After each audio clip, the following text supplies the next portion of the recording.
5 bullets. That is exactly how much lead I pulled out of a man's chest in a supply closet while a gun was pressed to my head. I didn't know his name. I didn't know he was the most dangerous man in the city. All I knew was that if his heart stopped, mine would too. I saved him. I did the impossible. And what did I get for my heroics? Fired, disgraced, thrown out of the only hospital that would hire me. I thought my life was over as I packed my bags in the rain. But I was wrong. Because 24 hours later, a black SUV pulled up to my crumbling apartment, and the man I saved wasn't just awake, he was looking for me. And he didn't want to say thank you. He wanted to give me the world, whether I wanted it or not. The rain over Chicago wasn't just falling, it was punishing the city. It hammered against the glass doors of the emergency room at Mercy General, drowning out the distant wail of sirens. For Chloe Evans, it was the end of a 14-hour shift. Her feet throbbed in her worn-out sneakers, and the coffee in her hand had gone cold 2 hours ago. She wasn't a surgeon. Not anymore. Not since the funding for her residency was cut, and she was forced to take a nursing position to pay for her mother's care facility. She was overqualified, overworked, and invisible. Chloe, bed 4 needs a catheter change, Dr. Sterling barked without looking up from his clipboard. He was the head of trauma, a man who cared more about insurance premiums than heartbeats. And stop loitering by the pharmacy. I was checking the inventory, Dr. Sterling. We're low on epinephrine, Chloe replied, her voice steady despite her exhaustion. Not your job, he dismissed her, walking away. Chloe sighed, pushing a stray lock of brown hair behind her ear. She turned to head toward the break room, just for a moment of silence. She took the service hallway, the one that led to the loading docks. It was a shortcut she wasn't supposed to use, but at 3:10 a.m. she didn't care. She pushed open the heavy steel door to the back corridor and froze. The loading bay doors were open, letting the storm rage inside. Thunder cracked, shaking the floorboards, but it wasn't the thunder that made Chloe's blood run cold. 3 men in dark suits were dragging a 4th man across the wet concrete. There was blood. So much blood. It trailed behind them like a crimson carpet. "We need a room, now!" one of the men shouted. He was huge, with a scar running through his eyebrow. He spotted Chloe and didn't hesitate. He pulled a suppressed pistol from his jacket and aimed it directly at her forehead. "Not a sound," he hissed. "Open that door." He pointed to the supply closet, a room barely big enough for a gurney and shelves of gauze. "He needs an OR," Chloe stammered, her hands trembling as she held them up. "Look at him. He's hit in the chest. If I don't get him to trauma, no trauma unit, no police, no paper trails," the man with the gun growled. "You fix him here, or you die here." They shoved the wounded man onto a metal prep table used for sorting boxes. The man groaned, his head lolling back. Under the flickering fluorescent light, Chloe saw his face for the first time. He was striking, even in the grip of death. Sharp jawline, dark hair plastered to his forehead by rain and sweat, and a tattoo of a black wolf encircling his wrist. Declan Kincaid. Chloe stopped breathing. Everyone in Chicago knew the name. He wasn't just the mob. He was the king of the underworld, the man who owned the docks, the unions, and half the politicians. And he was currently bleeding out on a table meant for sorting latex gloves. "He has 5 entry wounds," Chloe said, her training overriding her fear. She ripped his shirt open, buttons scattering across the floor. 2 in the shoulder, 2 in the abdomen, 1 near the pericardium. If that one touched the heart sac, he's dead already. "Fix him," the gunman ordered, cocking the weapon. "I need tools, scalpels, forceps, suction. I can't do this with a first aid kit." "Then go get them. You have 60 seconds." Chloe ran, She didn't run to the police. She ran to the nearby crash cart in the hallway, grabbing handfuls of sterilized packs, lidocaine, and clamps. She rushed back inside, kicking the door shut. For the next 2 hours, the world shrank down to the circle of light above Declan Kincaid's chest. "Hold this," she ordered the gunman, treating him like a junior nurse. The fear had vanished, replaced by the cold, hard focus of a surgeon. "Apply pressure here. Don't let go." Without anesthesia, Declan groaned, his eyes snapping open. They were a terrifying shade of icy blue, dilated with pain. He looked at the ceiling, then at her. He didn't scream. He didn't beg. He just watched her. "Easy," Chloe whispered, her hands covered in his blood. "I have to dig deep for the last one. Stay with me." His hand shot out, gripping her wrist with bruising force. "Don't let me die. I'm not authorized to let you die," she muttered, pouring alcohol over the wound. She worked with a precision that Dr. Sterling could only dream of. She clamped arteries, stitched torn muscle, and finally, with a sickening clink, dropped the 5th bullet into a metal kidney dish. "He's stable," Chloe breathed, slumping against the shelving unit. Her scrubs were ruined. Her hands were shaking violently now that the adrenaline was fading. "He needs fluids, antibiotics, a real hospital bed." "We're leaving," the gunman said. He signaled the other guard. "You can't move him," Chloe protested. "He'll tear the sutures." "We were never here." The gunman looked at her, his eyes hard. He reached into his pocket. Chloe flinched, expecting a bullet. Instead, he pulled out a thick stack of $100 bills, smeared with blood, and tossed them onto her chest. "For your silence." They lifted Declan. The mob boss looked at her one last time before he passed out again. His lips moved, forming a silent word. Chloe. He had read her name tag. And then they were gone. Vanished into the rainy night, leaving Chloe alone in a supply closet that looked like a slaughterhouse. The sun rose over Chicago with a mocking brightness. The storm had passed, leaving the streets clean, but Chloe felt permanently stained. She had spent the last 3 hours scrubbing the supply closet with bleach she stole from the janitorial cart. She had hidden the bloody gauze in the biohazard bins of 3 different floors. She had changed into a spare set of scrubs. She thought she was safe. At 7 a.m., just as she was clocking out, the hospital intercom crackled. "Nurse Evans, report to administration immediately. Nurse Evans to administration." Chloe's stomach dropped to her shoes. She walked the long, sterile hallway, like a prisoner walking to the gallows. When she opened the door to the office, it wasn't just Dr. Sterling waiting for her. It was the hospital administrator, Mrs. Gable, and the head of security. "Sit down, Miss Evans," Mrs. Gable said coldly. Dr. Sterling wouldn't even look at her. He was staring out the window, his arms crossed. "We reviewed the security footage from the loading dock corridor," Mrs. Gable said, sliding a tablet across the desk. It showed Chloe entering the hallway. It showed the 3 men. It showed her running back and forth with equipment. I was held at hostage," Chloe whispered. "They had a gun. And yet," the head of security interjected, "you didn't trigger the silent alarm. You didn't call the police when you went to the crash cart. You returned to the room. You performed unauthorized surgery on hospital grounds, stealing thousands of dollars in medical supplies." "I saved a man's life." Chloe stood up, her voice rising. "He was dying. I took an oath." "You aided and abetted a known criminal," Dr. Sterling finally spoke, turning around with a sneer. "Do you know who that was? That was Declan Kincaid. The police are already asking questions about a shooting downtown. If they find out we treated him here, this hospital loses its funding. We lose our license.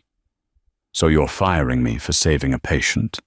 We are firing you for gross misconduct, theft of hospital property, and endangering staff.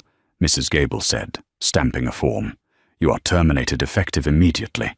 We will be reporting this to the nursing board. You won't work in this state again." "Get her out of here," Sterling muttered. 2 security guards escorted Chloe to her locker. They watched her pack her bag, her stethoscope, a picture of her mother, and a spare sweater. They walked her to the front doors and shoved her out onto the sidewalk.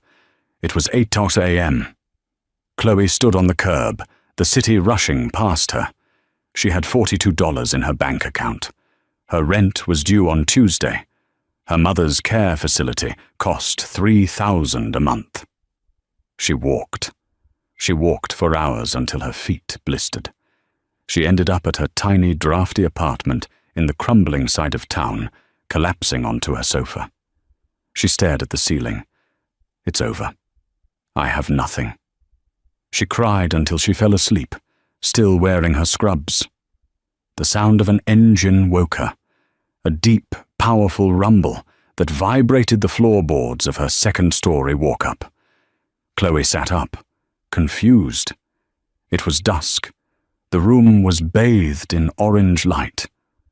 She walked to the window and peeked through the blinds. Her breath hitched. The entire street was blocked off. 4 matte black SUVs were parked in a phalanx formation directly in front of her building. Men in dark suits, the same build as the ones from the hospital, were standing on the sidewalk, scanning the rooftops. "Oh God," Chloe whispered. "They're here to kill me. I saw too much." She grabbed her phone to call 911, but before she could dial, a knock hammered on her door. It wasn't a polite knock. It was a command. "Miss Evans, open the door." She looked around for a weapon. A kitchen knife? A lamp? The lock clicked. They had a key. Of course they had a key. The door swung open. Standing there wasn't the gunman from the night before. It was a man in an immaculate Italian suit, holding a tablet. He looked like a lawyer, but his eyes were cold as ice. This was Enzo, Declan's right hand. "Pack a bag," Enzo said calmly. I won't tell anyone," Chloe stammered, backing up against the kitchen counter. "I didn't tell the police. I got fired because I didn't tell them. Please, just leave me alone." Enzo stepped into the apartment, looking around at the peeling paint and the water stains on the ceiling with mild disgust. "Mr. Kincaid does not like owing debts," Enzo said, "and he certainly does not like the woman who saved his life living in a place like this." "What?" "You removed 5 bullets from him. You saved him when the best surgeons in the city would have let him die on the table to avoid the paperwork. Mr. Kincaid is awake, and he is very insistent on seeing you. I'm not going with you." Enzo snapped his fingers. 2 men entered behind him. They weren't holding guns. They were holding Louis Vuitton luggage trunks. They began packing her things, her clothes, her books, her toiletries, with rapid efficiency. "You don't have a job, Miss Evans. We checked. You are blacklisted from every hospital in Illinois. Your landlord is preparing an eviction notice for next week. You have nothing holding you here." Enzo walked up to her and held out a hand. "Come with us, or stay here and starve. It is your choice, but the boss hates to be kept waiting." Chloe looked at her empty apartment. She looked at the eviction notice on the counter she hadn't opened yet. She thought about the arrogant look on Dr. Sterling's face when he fired her. She straightened her spine. She had faced death last night. She could face Declan Kincaid again. "Fine," she said, grabbing her coat. "But if he bleeds on me again, I'm charging double." Enzo actually smiled, a terrifying, thin smile. "I think you and the boss are going to get along just fine." They escorted her down to the lead SUV. The neighbors were watching from behind curtains, terrified. Enzo opened the back door for her. The interior smelled of expensive leather and faint cigar smoke. Chloe slid inside. The convoy moved out, cutting through the traffic like a shark through water. They didn't head toward the warehouses or the shady part of town. They drove straight toward the Gold Coast, the wealthiest district in Chicago. They pulled up to the gates of a massive estate that looked more like a fortress than a home. High stone walls, cameras everywhere, and guards patrolling with assault rifles. The car stopped in front of the main entrance. The doors opened. Chloe stepped out, her sneakers looking ridiculous against the marble driveway. "Up the stairs, second door on the left," Enzo directed. "He is waiting." Chloe walked up the grand staircase, alone. Her heart was hammering against her ribs like a trapped bird. She reached the double mahogany doors and pushed them open. The room was a master suite, larger than her entire apartment. A fire crackled in the hearth, and there, sitting in a velvet armchair by the window, was Declan Kincaid. He was bandaged, wearing a black silk robe that hung loosely over his chest. He looked pale, but the intensity in his eyes was undimmed. He was watching her as she entered, tracking her every movement like a predator.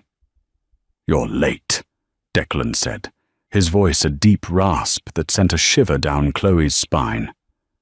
"I didn't know I had an appointment," Chloe shot back, crossing her arms to hide her trembling hands. Declan smirked. He picked up a file from the table next to him and tossed it onto the floor at her feet. "That is the deed to this house. Well, the guest house. It's yours." "I don't want your house," Chloe said. "And that," Declan pointed to a second piece of paper, "is a confirmation of a wire transfer. $1 million for the surgery." Chloe's mouth went dry. I can't accept that. It's blood money." Declan stood up. He winced slightly, clutching his side, but he forced himself upright. He walked toward her, towering over her small frame. He smelled of antiseptic and expensive cologne. He stopped inches from her, leaning down so his lips were close to her ear. "You lost your job because of me, Chloe. You lost your reputation. The world turned its back on you for doing the right thing." He pulled back to look her in the eyes. "You belong to me now, not as a prisoner, but as my personal physician. You will live here. You will be protected. And anyone who ever disrespected you—" Declan's eyes darkened, the blue turning to storm grey. "I will burn their world to the ground, starting with Dr. Sterling." The guest house Declan had promised was a lie. It was a sprawling, modern villa, separated from the main mansion by a manicured garden of black roses and high stone walls. It was beautiful, sterile, and terrifyingly silent. Chloe stood in the center of the living room, clutching the strap of her battered duffel bag. The space was furnished with white leather sofas and glass tables, furniture that looked like it had never been touched. On the kitchen island, a brand-new iPhone sat next to a set of keys. She didn't touch them. She walked to the floor-to-ceiling windows. Outside, 2 men in dark suits stood by the gate, their backs to her. They were guards, or wardens. "I need to leave," she whispered to the empty room. "I need to get my cat. I need to pay my electric bill." As if the house was listening, the front door beeped and unlocked. Enzo walked in, carrying a plastic pet carrier in one hand and a cardboard box in the other. "Muffin is fine," Enzo said, setting the carrier down. A ginger tabby cat meowed indignantly from inside. "And your electric bill has been paid, along with your rent for the next year, though you won't be returning to that apartment." Chloe rushed to the carrier, letting the cat out. Muffin immediately hissed at Enzo and ran under the sofa.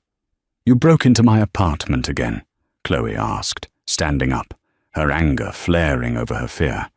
"We secured your assets," Enzo corrected, placing the cardboard box on the table. It was full of her clothes, but on top lay a white coat, a doctor's coat. It had her name embroidered on the pocket, Dr. Chloe Evans. "I'm not a doctor," she said, her voice shaking. "I'm a nurse. I never finished my residency. Mr. Kincaid disagrees, Enzo replied smoothly. In this house, your word is law regarding medical matters. Speaking of which, the boss is refusing his antibiotics. Chloe's eyes widened. He what? He has 5 fresh gunshot wounds. He's at high risk for sepsis. He says the pills make him groggy. He has a meeting with the capos in an hour. He threw the bottle at the maid. Enzo checked his watch, looking bored but with a hint of tension in his jaw. If he gets an infection, that is on you. No, Chloe snapped, grabbing her stethoscope from her bag. That is on him for being an idiot. Take me to him. The walk back to the main house was chilly. The estate was a fortress. Cameras swiveled to follow them. When they reached the master suite, the atmosphere was heavy. Declan was sitting up in bed, surrounded by papers and 3 other men who looked like they chewed glass for breakfast. His face was pale, a sheen of sweat on his forehead, but he was barking orders into a phone. I don't care what the Rossi family says. If they move shipment through the south side, we burn the trucks. End of discussion. He hung up and looked at Chloe. The intense blue eyes were glassy. He was burning up. Out! Chloe ordered the men standing around the bed. The men didn't move. They looked at Declan. I said out! Chloe shouted, her nurse voice cutting through the testosterone in the room. Unless you want him to die of septic shock in front of you, get out. Declan blinked, surprised by her volume. He waved a hand weakly. The men shuffled out, leaving Enzo by the door. You're loud for someone so small, Declan grunted, leaning back against the pillows. He winced, clutching his side. And you're stupid for someone so powerful, Chloe retorted. She didn't ask for permission. She walked to the bedside table, grabbed the thermometer, and shoved it into his ear. 103.2, she read the display. Your body is fighting a massive trauma, and you're trying to run a criminal empire. You need the antibiotics. IV drip. Now. No needles, Declan growled. I hate needles. You have bullets holes in you, but you're afraid of a catheter? Chloe let out a sharp, incredulous laugh. She opened her medical bag, the one Enzo had stocked with high-end supplies. I'm not asking, Declan. You saved me from the street. Fine. Now I'm saving you from your own stubbornness. She prepped the IV line with efficient, angry movements. Declan watched her. The heat radiating off him was alarming. Why do you care? He murmured, his voice losing its edge as the fever took hold. You should let me die. You'd be free. Chloe paused, the needle hovering over the vein in his hand. She looked at him. Really looked at him. Beneath the tattoos and the violence, she saw the same look she'd seen in soldiers and victims of car crashes. Fear masked as aggression. I don't let patients die, she said softly. Not even the bad ones. She inserted the IV. He didn't flinch. For the next 6 hours, Chloe waged a war against the infection. She didn't sleep. She sat in the armchair next to his bed, monitoring his vitals, changing cold compresses on his forehead, and physically forcing him to drink water when he woke up delirious. Around 3 a.m., the fever broke. Chloe was dozing in the chair when she felt a hand on her arm. She jumped, instinctively reaching for a scalpel that wasn't there. Declan was awake. His color was better. The glassy look was gone, replaced by a sharp, calculating focus. He was looking at her hand, which was resting on the bedsheet near his. You stayed, he said. It wasn't a question. It was a discovery. My shift isn't over, Chloe mumbled, rubbing her eyes. How is the pain? Manageable. He sat up slowly, the sheet falling to his waist. His chest was a roadmap of scars and fresh bandages. Enzo told me what you said to the men. You have fire, Chloe. I have common sense. Tell me, Declan asked, his voice low in the quiet room. Why did they fire you? Really? Chloe looked away, staring at the embers in the fireplace. Dr. Sterling needed a scapegoat. He's been skimming narcotics from the inventory for months. I found out a week ago. I think he was waiting for a reason to get rid of me. Saving a criminal gave him the perfect excuse to silence me and discredit me at the same time. The air in the room changed. It grew colder, heavier. Declan swung his legs out of bed. "What are you doing?" Chloe stood up to stop him. "You need to rest." "I have rested enough," Declan said. He stood, swaying slightly, then steadied himself on her shoulder. His hand was heavy and warm. "Sterling didn't just fire you. He tried to destroy you to cover his own sins." Declan walked to the wardrobe and pulled out a fresh shirt. "Go to the guest house. Get dressed," he commanded. "Wear something impressive." "Why? Where are we going at 4 a.m.? Declan turned to her, and the smile on his face was terrifying. It was the smile of a wolf who had just found the scent of blood. "We're going to a board meeting." The morning sun was just hitting the glass facade of Mercy General Hospital when the convoy arrived. This wasn't a stealth mission. This was an invasion. 3 black Escalades pulled up to the main entrance, blocking the ambulance bay. Security guards rushed out, shouting, but they froze when the doors opened. Declan Kincaid stepped out. He was wearing a charcoal 3-piece suit that cost more than the security guard's annual salary. He wore dark sunglasses to hide the fatigue in his eyes, but his posture was rigid, powered by sheer will and painkillers. He held his hand out. Chloe stepped out of the car. She wasn't wearing scrubs. Enzo had provided a stylist at 5 a.m. She wore a tailored navy pencil dress, sharp heels, and her hair was pulled back in a severe, elegant bun. She looked powerful. She felt nauseous. "Head up," Declan whispered to her as he took her arm. "You are not a nurse today. You are the woman who holds the leash." They walked through the sliding doors. The reception area went silent. Nurses stopped mid-sentence. A janitor leaned on his mop, mouth open. They recognized Chloe, the disgraced nurse who had been escorted out yesterday, but they also recognized the man holding her arm. "Mr. Kincaid, you can't be in here." A brave security supervisor stepped forward. Enzo stepped in front of the guard, holding up a hand. "Mr. Kincaid is here for the 8 a.m. Board of Directors meeting. He is a concerned investor." "He's not on the list." "He is the list," Enzo said, shoving past him. They took the elevator to the top floor. Chloe's heart was pounding so hard she thought it would bruise her ribs. "Declan, this is crazy," she hissed. "They'll call the police." "The police work for the mayor," Declan said calmly, watching the numbers climb. "And the mayor owes me a favor for making his gambling debts disappear last Christmas. Relax, Chloe. Watch the show."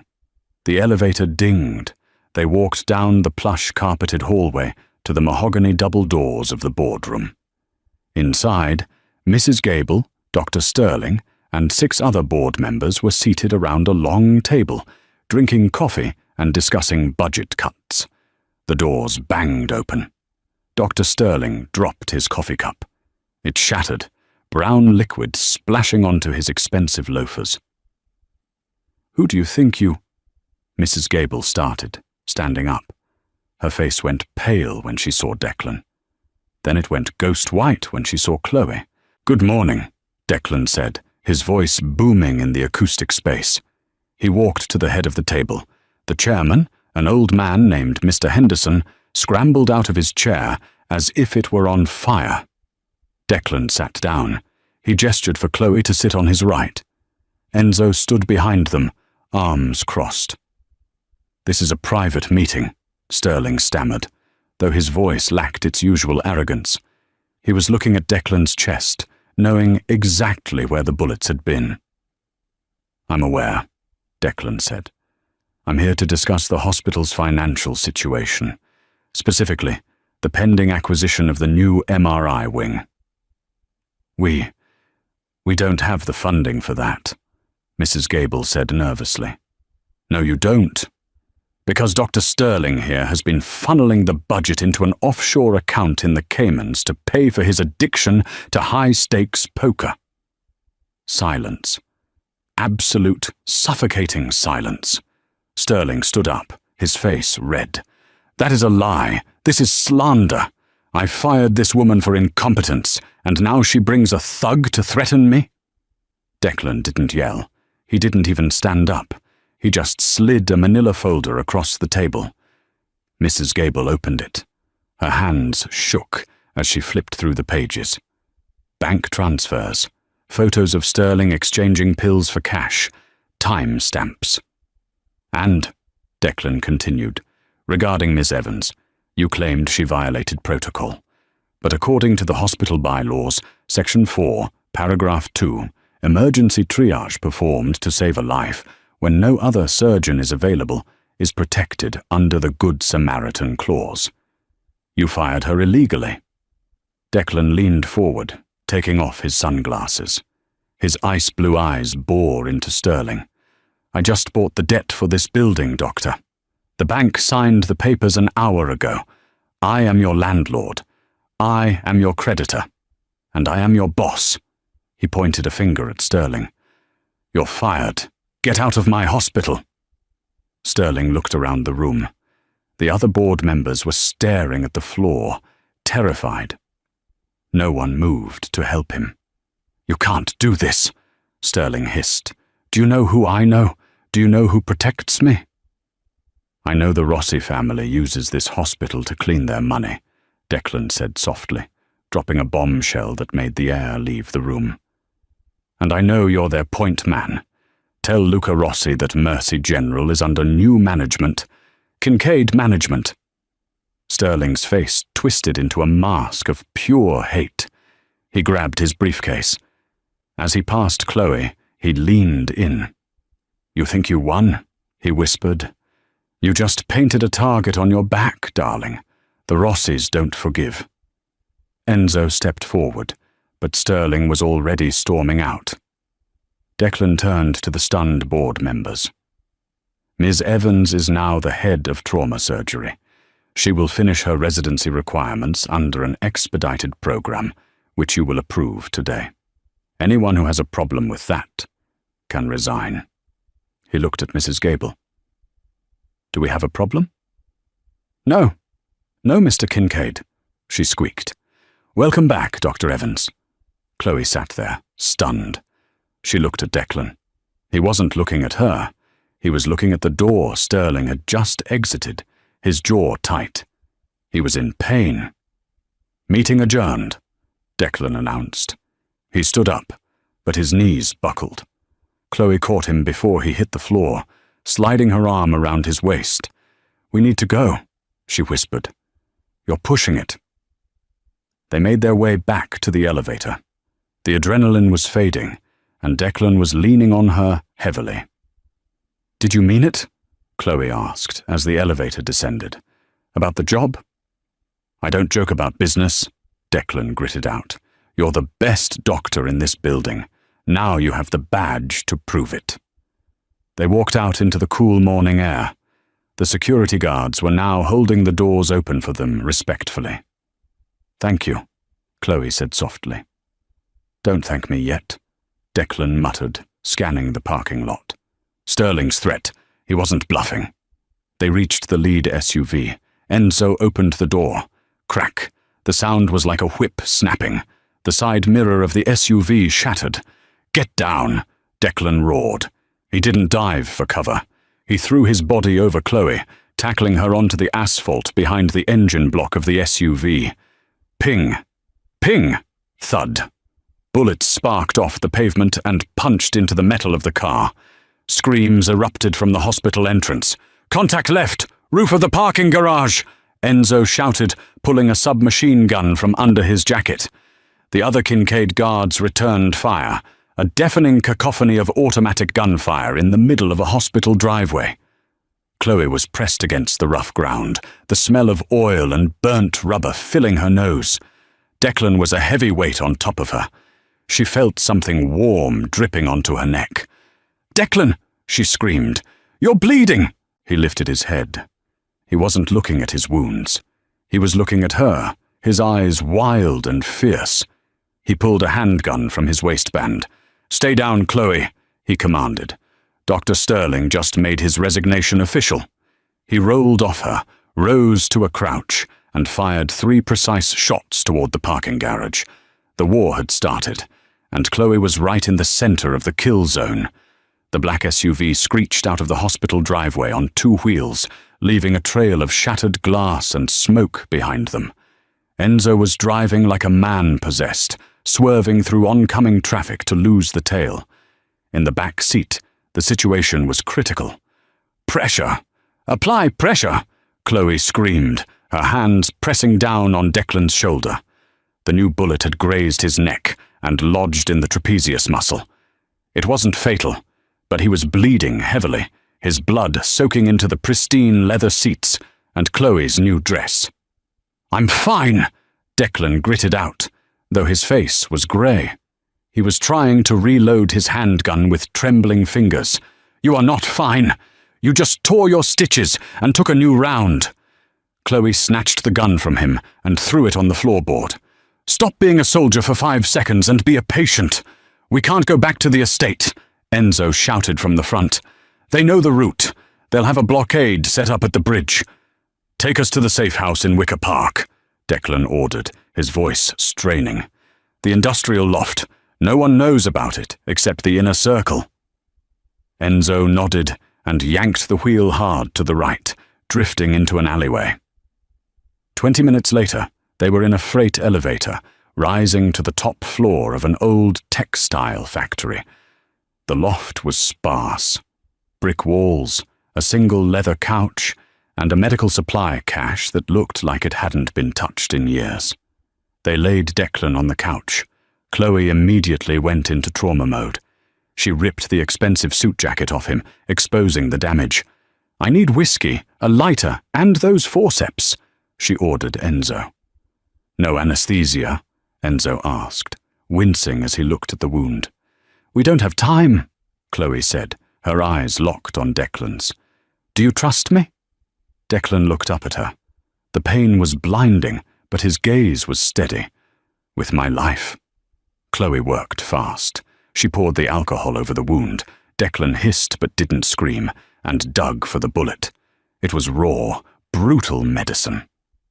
When the metal slug clinked into the glass bowl, Declan let out a breath that was half groan, half growl.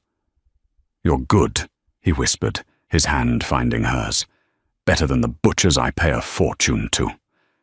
"Shut up and rest," Chloe said softly, bandaging him with clean gauze. Her hands were shaking now that the crisis was paused. She sat on the floor beside the couch, leaning her head back against the cushions. For an hour, silence filled the loft. It was intimate, the kind of quiet that only exists between 2 people who have survived death together.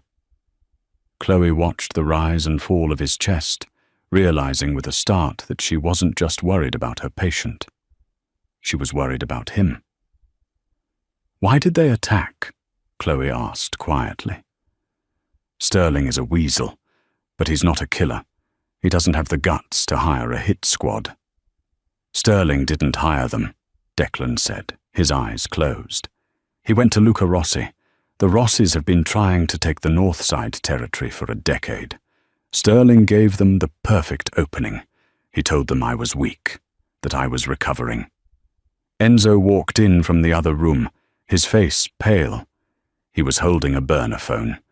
"Boss," Enzo said, his voice low, "we have a problem." "What is it?" I checked the security logs for the estate to see how the shooters knew we were leaving the hospital at that exact moment. Enzo swallowed hard.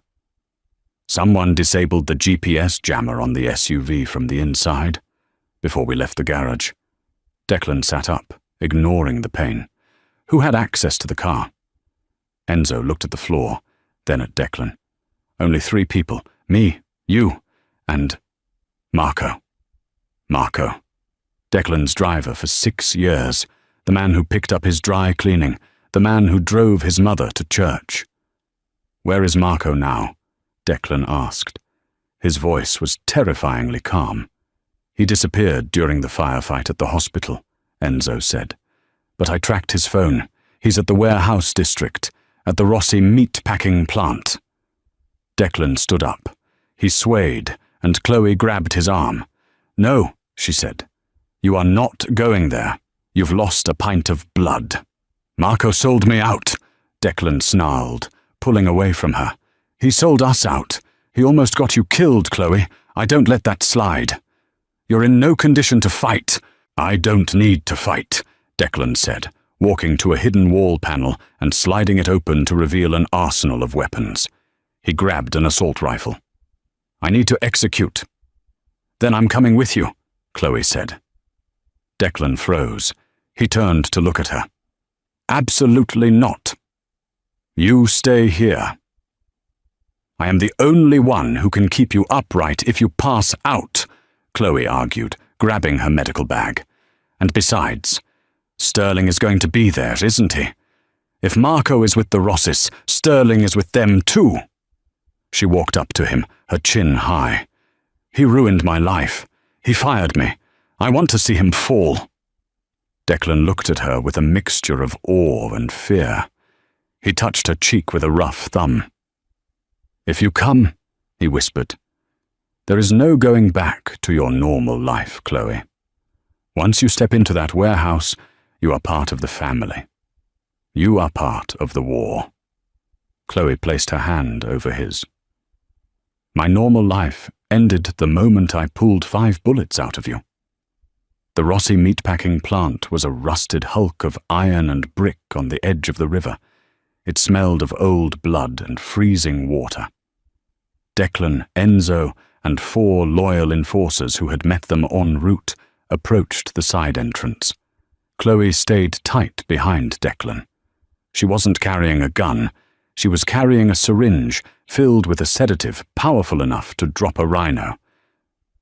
Enzo, take the catwalks, Declan whispered. I'm going through the front door. That's suicide, Enzo hissed. No, that's a distraction.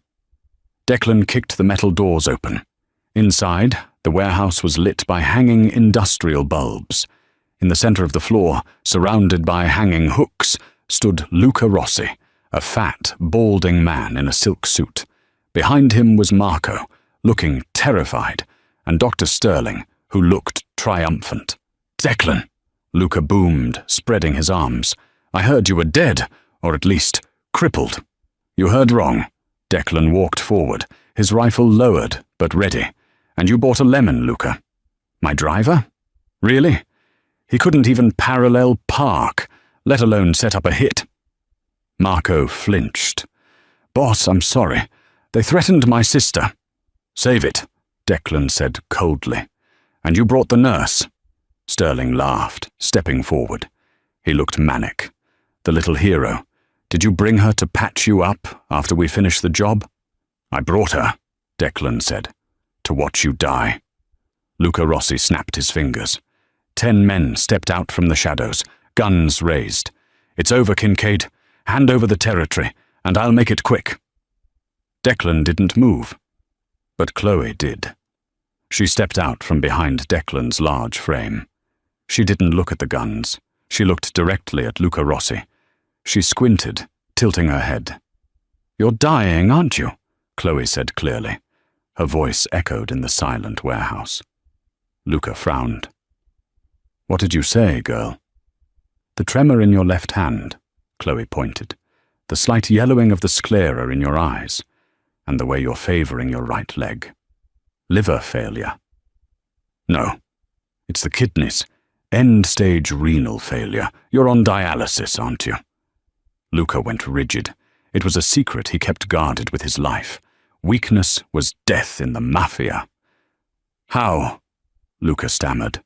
I'm a doctor, Chloe said, walking forward. The gunman looked confused. And looking at your skin tone, You haven't been taking your binders. You have maybe 3 months, unless you get a transplant." She stopped 10 feet from the mob boss. "Dr. Sterling didn't tell you?" Chloe glanced at Sterling. "He's the head of trauma. He has access to the organ donor list. He could have bumped you to the top months ago." Luca slowly turned his head to look at Sterling. "Is this true?" Sterling began to sweat. "Luca, don't listen to her. She's lying. The list is federal. I can't—" "He sold my kidney on the black market last year," Chloe lied smoothly. It was a gamble, but she knew Sterling's greed. "He sells organs from John Doe's. He could have saved you. Instead, he took your money and let you rot." The air in the room shifted. The loyalty of the Rossi men wavered. Their boss was dying, and the doctor beside him had held out on the cure. "You piece of filth," Luca whispered. He grabbed Sterling by the throat. "No! Luca! She's playing you!" Sterling screamed. "Declan," Chloe said calmly, "make the deal." Declan understood immediately. He lowered his rifle. "I can get you the best transplant surgeon in the country," Declan said to Luca. "Chloe here will oversee your recovery personally. You live. You keep your territory. But Sterling is mine. And the rat is mine." Luca looked at Declan, then at Chloe, then at the terrified doctor in his grip. He shoved Sterling toward Declan. "Deal!" Sterling scrambled up, trying to run. "No, you can't!" Declan raised his pistol. He didn't hesitate. One shot. Dr. Sterling fell, his reign of terror over, before he hit the concrete. Marco, the traitorous driver, fell to his knees, sobbing. "Boss, please." "Enzo," Declan said, turning his back. "Handle the trash." As Enzo dragged Marco away, Declan walked to Chloe. He dropped the rifle and wrapped his arms around her, burying his face in her hair. She could feel him shaking, not from fear, but from the sheer exhaustion of holding it together. "You," Declan whispered into her ear, "are the most dangerous woman I have ever met." "I told you," Chloe replied, hugging him back, careful of his wounds. "I'm a doctor. I know where all the weak points are." 3 months later, the charity gala for Mercy General Hospital was the event of the season. Champagne flowed, diamonds sparkled, and the city's elite mingled under the crystal chandeliers of the grand ballroom. Dr. Chloe Evans stood at the podium, adjusting the microphone. She wore a stunning emerald green gown that hugged her frame, a stark contrast to the scrubs she had worn for the last 48 hours. "And so," Chloe addressed the crowd, "with the new funding provided by the Kincaid Foundation, our trauma center is now the most advanced in the Midwest. We will save lives that 3 months ago would have been lost." The crowd applauded politely. In the front row, Mrs. Gable clapped the loudest, terrified of stopping. Chloe stepped down from the stage. She moved through the crowd, accepting congratulations, but her eyes were scanning the room. She was looking for only one person. She found him on the balcony, away from the noise. Declan was leaning against the stone railing, smoking a cigar. He looked devastating in a tuxedo, the scars underneath hidden from the world. He watched her approach, his eyes softening. "You gave a good speech," he said, flicking ash over the edge. "I hate speeches," Chloe sighed, leaning next to him. "I'd rather be in the OR." "I know. That's why I doubled your salary." Chloe laughed. It was a light, happy sound. Her life had changed irrevocably. She was no longer just a nurse struggling to pay bills. She was the director of surgery. Her mother was in the best private care facility in the state, and she was the girlfriend of the most powerful man in Chicago. It wasn't a normal relationship. There were nights Declan came home covered in blood. There were days she had to patch up his men in the kitchen of the guest house. There were bodyguards who followed her to the grocery store. But there was also this, the quiet moments on the balcony, the way he looked at her like she was the only light in his dark world. "I have something for you," Declan said. He reached into his pocket. Chloe's breath hitched. "Declan, if that's a ring, I'm going to throw it off the balcony. We've been dating for 3 months. Declan smirked. "It's not a ring." He pulled out a small velvet box. Inside was a silver pin. It was a wolf, intricately carved, with small sapphires for eyes. "This is the Kincaid crest," he said seriously. "Only blood wears this. My mother wore one. My grandmother wore one." He pinned it to the strap of her dress. His fingers brushed her collarbone, sending a jolt of electricity through her. "This tells the world that you are under my protection," Declan said. "That anyone who touches you, touches me. That you are the Luna of this city." "I thought I was just the doctor," Chloe teased, touching the cool metal of the wolf. "You saved my life, Chloe. Twice," Declan said, his voice dropping to a rough whisper. He pulled her close, his hand resting on the small of her back. "You saved my soul. I was a dead man, walking until you opened me up and restarted my heart." "You're cheesy," she whispered, leaning up to kiss him. "I'm in love," he corrected. They kissed under the moonlight, the sounds of the party fading away. Below them, the city of Chicago twinkled, a city of crime, corruption, and chaos. But up here, in the arms of the Wolf King, Chloe felt safe.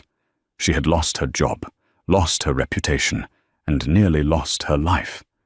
But she had found her destiny. "Ready to go home?" Declan asked, pulling away. "Enzo is waiting with the car."